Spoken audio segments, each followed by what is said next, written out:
5 তারিখে বাজেট ঘোষণার পরে 20, 22, 25 দিন আমরা সময় পাবো।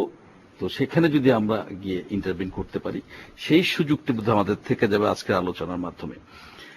আপনি যে কথা বলেছেন মুজিব ভাই, আপনি জানেন যে আমরা বিভিন্ন সময় আমরা বলছি যে আসলে আমাদের দেশের, যেটা ভাই একটু আগে বললেন, যে দেশের গ্রামীণ অর্থনীতি সহ রেভিডেন্স, তারপরে অন্য অন্য আমাদের এক্সপোর্ট বৃদ্ধি পেয়েছে। সেই কারণে আমরা ধরে নিচ্ছি যে আমাদের দেশের অর্থনীতির মানে বিগত দিনের চেয়ে মোটামুটি একটি স্থিতিশীল অবস্থায় আছে। কিন্তু আমরা যদি এইভাবে লক্ষ্য করি যে আমাদের আসলে ইনভেস্টমেন্ট কিন্তু কমে গেছে।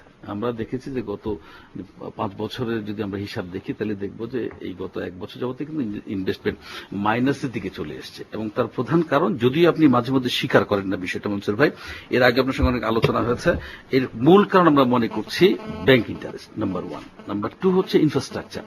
হ্যাঁ, যে ব্যাংক ইন্টারেস্টটা এত বেশি আমাদের বাংলাদেশে, এই সব মিলে যদি আপনি দেখেন, অপ্রদর্শিত অনেক চার্জ ওরা কেটে নিয়ে যান ব্যাংকগুলো। ইভেন দেন যে একটি কুরিয়ার সার্ভিসে যে চিঠি পাঠানো, সেইটাও কিন্তু একজন গ্রাহকের উপর ফেলে দেওয়া হচ্ছে, সেই চার্জটাও। এমনি একটি অবস্থায় ব্যাংক, আমি যদি হিসাব করে দেখি, তাহলে দেখবো যে প্রায় 20% উপরে তারা আমাদের কাছ থেকে কেটে নিয়ে যাচ্ছে।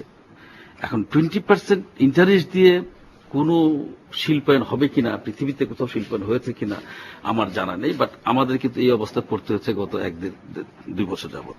আমরা বারবার বলছিলাম যে এটাকে কমিয়ে নিয়ে আসে, এবং আমরা মনে করি, একজন ব্যবসায়ী হিসেবে মনে করি, যখন আমরা 10 টাকা কিনি আমরা 10.5 টাকা বিক্রি করি, আমরা যখন 8 টাকা কিনি আমরা 8.5 টাকা বিক্রি করি। এটি হচ্ছে নিয়ম।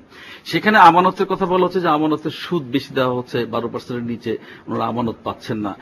প্রশ্ন হচ্ছে 12% কেন দিতে হবে? আর এখানে বলা হচ্ছে যে সরকারি কিছু কর্মকর্তা থাকেন যাদের রিটায়ারমেন্টের পরে ওনারা এই টাকাটা দিয়ে ওনারা সংসার চালান, সেখানে তাদের টোটাল কস্ট অফ ফান্ডের কত পার্সেন্ট টাকা সরকারি কর্মকর্তাদের থাকে সেখানে আমাদের প্রশ্ন হচ্ছে, ঠিক আছে, সরকারি কর্মকর্তা যদি থাকে, বৈধ ইনকাম যদি ওনার সেটা থাকে, সেই ক্ষেত্রে উনি সরকার সেখানে 12% জায়গায় 15% দিতে পারেন। কিন্তু বাকি টাকাগুলো কাদের? বাকি টাকাগুলো কিন্তু আমরা মনে করি যে এগুলো হচ্ছে কালো টাকা। কারণ যে টাকাগুলো ব্যাংকে অলস হিসেবে পড়ে থাকবে, এবং আমরা দেখলাম কি গত 2-3 বছর দেখলাম যে ব্যাংকে এত অলস টাকা পড়ে আছে যে টাকাগুলো কাজে লাগছে না। এখন আমরা দেশের বাইরে থেকে ফান্ড নিয়ে আসছি, বিভিন্ন ব্যবসায়ীরা এখন দেশের বাইরে থেকে খুব কম সুদে নিয়ে আসছে ফান্ডগুলো। প্রশ্ন হচ্ছে, এই বিদেশ থেকে ফান্ড নিয়ে আসার মধ্য দিয়ে কিন্তু আমার দেশীয় পুঁজি কিন্তু অলস হয়ে যাচ্ছে। এটা কিন্তু আরেকটি আমার মনে হয় অ্যালার্মিং সিচুয়েশন তৈরি করছে আমাদের অর্থনীতিতে। তো সব মিলে আমি বলবো যে আমাদের এই মুহূর্তে আমরা দেখেছি যে গত জানুয়ারির পর থেকে রাজনৈতিক এক ধরনের স্থিতিশীলতা কিন্তু আমরা দেখেছি। হ্যাঁ, এই পর্যন্ত যে কয়েকটি মাস গিয়েছে, তো এখন কিন্তু আমাদের সময় এসেছে হাই টাইম আমাদের ইনভেস্টমেন্টের। অথবা ইনভেস্টমেন্টের জন্য ইনফ্রাস্ট্রাকচার এবং ব্যাংকিং, এই দেশটি একটি উদ্যোক্তার দেশ, এই দেশটি একটি সম্ভাবনার দেশ। আমরা যেখানে যে কাজ করছি, যেটা কিছুক্ষণ আগে বলা হচ্ছে যে আলু উৎপাদনের ক্ষেত্রে আমরা যে বাম্পার উৎপাদন দেখিয়েছে, হ্যাঁ, যদিও আমাদের সরকারের দায়িত্ব ছিল, আমরা যারা অন্য অন্য সেক্টরে কাজ করি তাদেরও দায়িত্ব ছিল, এটার সঠিক ম্যানেজমেন্ট না থাকার কারণে কিন্তু আমরা এই বিপর্যয়ের মধ্যে পড়েছিলাম। সেই ক্ষেত্রে আমার অনুরোধটা হচ্ছে, যেভাবে এই বাজেটে যদি দিক নির্দেশনা থাকে যে কিভাবে ব্যাংক ইন্টারেস্টটা কমে নিয়ে আসা যায়, এবং ইনফ্রাস্ট্রাকচারের মধ্যে প্রথমত বিদ্যুৎ, গ্যাস এবং অবকাঠামোগত, এই 3-4টি দিক যদি সরকার আমাদের ঠিক করে দেয়, এই বাজেটে যদি তার দিক নির্দেশনা থাকে, আমরা নিশ্চিত যে দেশের ইনভেস্টমেন্ট হবে। এবং আমরা গত কয়েকদিন আগে মাননীয় প্রধানমন্ত্রীর জাপান সফরে আমরা যে জিনিসটি লক্ষ্য করেছি, যে আসলে পৃথিবীর বিভিন্ন দেশগুলো বাংলাদেশের দিকে তাকিয়ে আছে এখানে ইনভেস্টমেন্টের জন্য, সেই পরিবেশটা শুধু আমাদের তৈরি করে দিতে হবে, এবং তার পাশাপাশি সুশাসন এবং দুর্নীতি মুক্ত, এই কয়েকটি কাজ যদি আমরা করতে পারি, আমরা বিশ্বাস করি যে আগামী 2021 সাল নাগাদ বাংলাদেশ উঠে দাঁড়িয়ে যাবে। ধন্যবাদ আপনাকে। আমি আরেকটু রিকোয়েস্ট করব, উনিকের ফোন এখনো মনে হয় অন আছে, যদি পারেন বন্ধ করে দেন, কারণ ডিস্টার্ব করছে আমাদের কমিউনিকেশনে। আমি একটু আপনার প্রশ্নের জবাবে একটু আলোকপাত করব। বিশেষ করে আমি জানি ইন্টারেস্টের বিষয়ে আমাদের কিছু বিষয়ে আমরা একমত, সেটা হচ্ছে ইন্টারেস্ট হাই, সেটা নিয়ে কোনো দ্বিমত নাই আমাদের মধ্যে।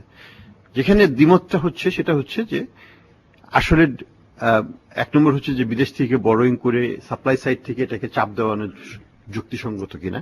আমরা কিন্তু মনে করি যে বিদেশ থেকে কিছুটা আসলে পরে দেশীয় আভ্যন্তরীণ যে monopoly of the banking system যেটা আছে সেটাকে কিছুটা হলে চাপে ফেলা যাবে এবং ইন্টারেস্ট স্ট্রাকচারকে কমিয়ে আনতে সাহায্য করবে, কারণ প্রাইম লেন্ডাররা তখন অল্টারনেট একটা অপশন পাবে তাদের বিনিয়োগে আপনিও হয়তো পেতে পারেন অ্যাজ এ লার্জ বড়োয়ার। তো সেটা একটা দিক, সেই জন্য এটাকে আমরা মনে করি যেটা বাংলাদেশ ব্যাংকের এই নীতিটাকে আমরা সমর্থন করি নীতিগতভাবে। 2 নম্বর যেটা হচ্ছে ইন্টারেস্ট স্প্রেড, আপনি যেটাকে টাচ করলেন না, সেটা হচ্ছে যে গ্রস এনপিএল রেশিও যদি আমরা দেখি, এনপিএল রেশিও যদি বেড়ে যায় তাহলে স্প্রেড বাড়তে বাধ্য, এবং এই জন্য কিন্তু আপনাদের বিজনেস অ্যান্ড ব্যাংকের যে নেক্সাস সেটা কিন্তু দায়ী। আমরা ঋণ নেব, ঋণ খেলাপি হব, এবং তারপরে বলবো যে ঋণ কমাতে হবে, ঋণের সুদের হার কমাতে হবে, দুটো তো একভাবে হয় না। সেই বিষয়ে আমি একটু বিজনেস কমিউনিটিকে একটু বলবো যে আপনাদের জন্য কিন্তু এই অবস্থার জন্য কিন্তু আপনারাও দায়ী।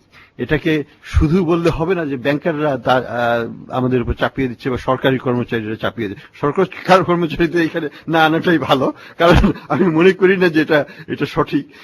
হ্যাঁ, তাদের হয়তো ইচ্ছা থাকতে পারে যে তারা, আমি বলবো যে রিটায়ার হিসেবে অবশ্যই তারা আশা করতে পারে একটা রিটার্ন ফ্রম ফিক্সড ইনকামে একটা সোর্স হতেই পারে, কিন্তু তার মানে না যে তারা মার্কেটকে ইনফ্লুয়েন্স করতে পারে। মার্কেট ইনফ্লুয়েন্স করেন আপনারা সামগ্রিকভাবেই। তো যাই হোক, আমি একটু পরের কথা আপনি বলেছেন ব্যাংক মনোপলি ব্যবসা করবে, তাহলে রাষ্ট্রের কাজটা কি? ব্যাংক কিন্তু রাষ্ট্রের, এই টাকা কিন্তু জনগণের টাকা। তো সেই ক্ষেত্রে যদি রাষ্ট্র সিদ্ধান্ত নেয় যে না এর বেশি বোরিং করা যাবে না, এর বেশি লেন্ডিং করা যাবে না, সেই ক্ষেত্রে এগুলো কিন্তু ব্যাংক সেটা করতে বাধ্য। আমরা যখনই ব্যাংকের সাথে কথা বলতে যাচ্ছি তখন বলছে ব্যাংক হচ্ছে একটি সাহিত্য, কি বলে, এক ধরনের স্বাধীন স্বাধীন ব্যবসা, ওরা প্রাইভেট সেক্টরে চলে গেছে। ব্যাপারটা কিন্তু আমার কাছে ওরকম মনে হয় না। এটা রাষ্ট্রের টাকা, এটা রাষ্ট্রের দায়িত্ব আছে। কিন্তু সেই ক্ষেত্রে আমরা যদি বারবারই বলে থাকি যে এটা ব্যাংক সিদ্ধান্ত নেবে, ব্যাংকগুলো বসে সিদ্ধান্ত নেবে তাদের সুদের হার কত হবে, এটা আমার খুব যুক্তিসঙ্গত কথা। আমাদের কি বাজার ব্যবস্থা নাই? ব্যাংক তো বাজার ব্যবস্থার অধীনেই চলছে। কিন্তু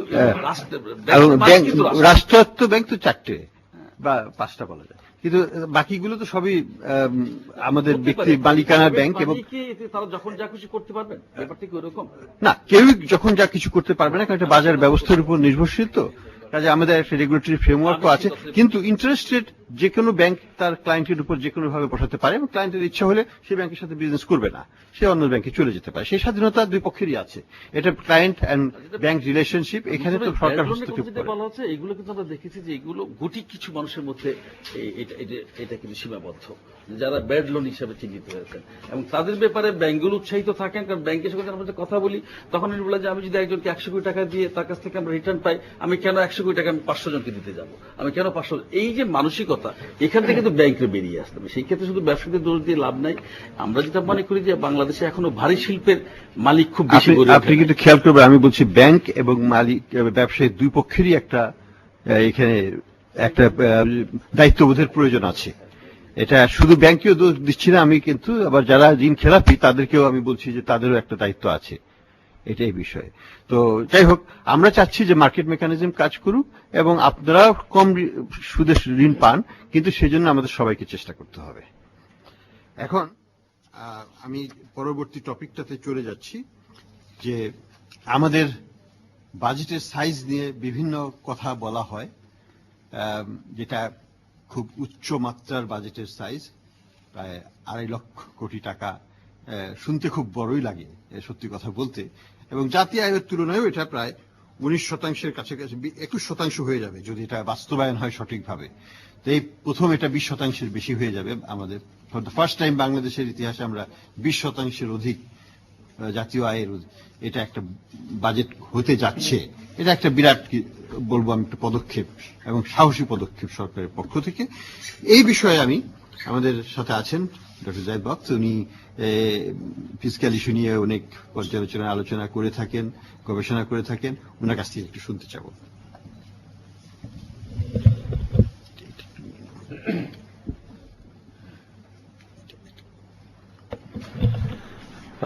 ধন্যবাদ হাসান মনসুর। আমি মনে করি বাংলাদেশের মতো একটা উন্নয়নশীল দেশে সরকারি ব্যয়ের একটা বড় ভূমিকা আছে।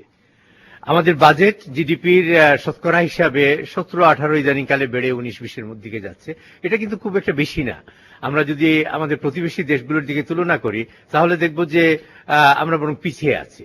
সুতরাং এটা একটা প্রয়োজন আছে, এবং বিশেষ করে বাংলাদেশের অর্থনীতির বর্তমান প্রেক্ষাপট যেটা আলাপ করা হলো, সেইখানে এই জিনিসটা আরো বেশি গুরুত্বপূর্ণ হয়ে যায়। আমি 3টা বিষয়ের উপরে, যদিও আগে বলা হয়েছে আমি আবার সেটার উপরে জোর দেব। একটা হচ্ছে যে বাংলাদেশ অর্থনীতি এই মুহূর্তে সবচেয়ে বড় যে চ্যালেঞ্জটা ফেস করছে সেটা হচ্ছে যে বেসরকারি বিনিয়োগের স্থবিরতা। আমরা দেখছি as a percentage of GDP গত কয়েক বছর ধরে এক জায়গায় স্থির হয়ে আছে এবং ইনফ্যাক্ট গত 2 বছর একটু নিম্নগতি বরং আমরা দেখছি। এটার সাথে সামগ্রিক চাহিদার আরেকটা যেটা নেগেটিভ সাইড এসেছে সেটা হলো যে রপ্তানির প্রবৃদ্ধিটা এই যে কর্মস্থানের নিরাপত্তা এইসব বিষয়ের কারণে একটু চাপের মধ্যে আছে। তৃতীয় যেটা নতুন যেটা উল্লেখ করা হয়েছে ইতিপূর্বে সেটা হলো যে